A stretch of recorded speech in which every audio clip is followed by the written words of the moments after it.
Hello and welcome back to Shakesyear. We are working on Passionate Pilgrim, which is a series of poems that were published under Shakespeare's name, but he may or may not have written all of them. And we're going to take a look at the fourth one today, which also happens to be a sonnet like the previous ones, but this is one that we haven't necessarily heard before, which is fun. And this one says, "Sweet Cytherea, sitting by a brook, with young Adonis, lovely, fresh and green, did court the lad with many a lovely look. Such looks as none could look, but beauty's queen. She told him stories to delight his ear. She showed him favors to allure his eye. To win his heart she touched him here and there. Touches so soft, still conquer chastity. But whether unripe years did want conceit, or he refused to take her figured proffer, the tender nibbler would not touch the bait, but smile and jest at every gentle offer.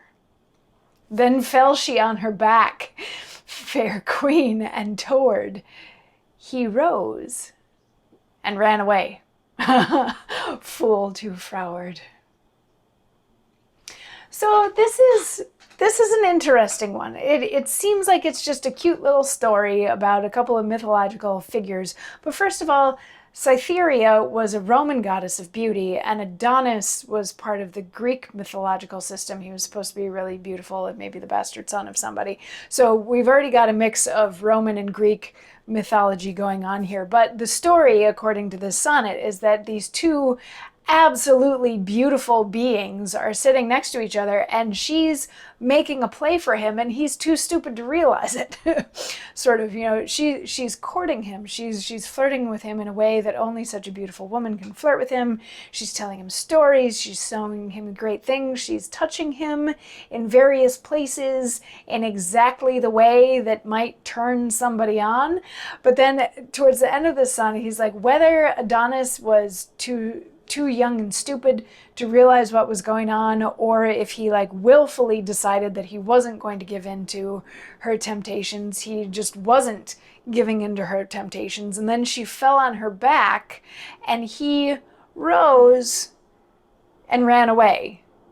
Now, you could take that rising and running away in a couple of different ways. It could be, they're sitting on the ground and he rose, he stood up and walked away. Or it could be, as is often the case in Shakespeare, the much more lewd interpretation of he got turned on and then maybe freaked out by his own erection, so he ran away because of that. So it's sort of a fun, playful little poem about flirting, and flirting perhaps gone awry or trying to suppress urges and not act on them.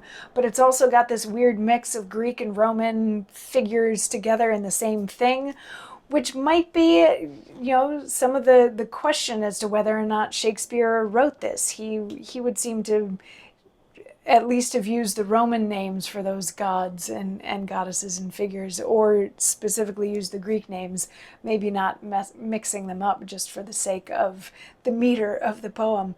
But it is cute, it is flirty, it is lewd. There's references to parts of the anatomy that a lot of people might think Shakespeare's snooty, but in this case, whether or not it was Shakespeare that wrote it, this is rather overt in what it's talking about. It's flirtation, flirtation without climax, perhaps, if we're allowed to say that. So anyway, that's Passionate Pilgrim number 4. We'll see you tomorrow for Passionate Pilgrim 5. Mwah.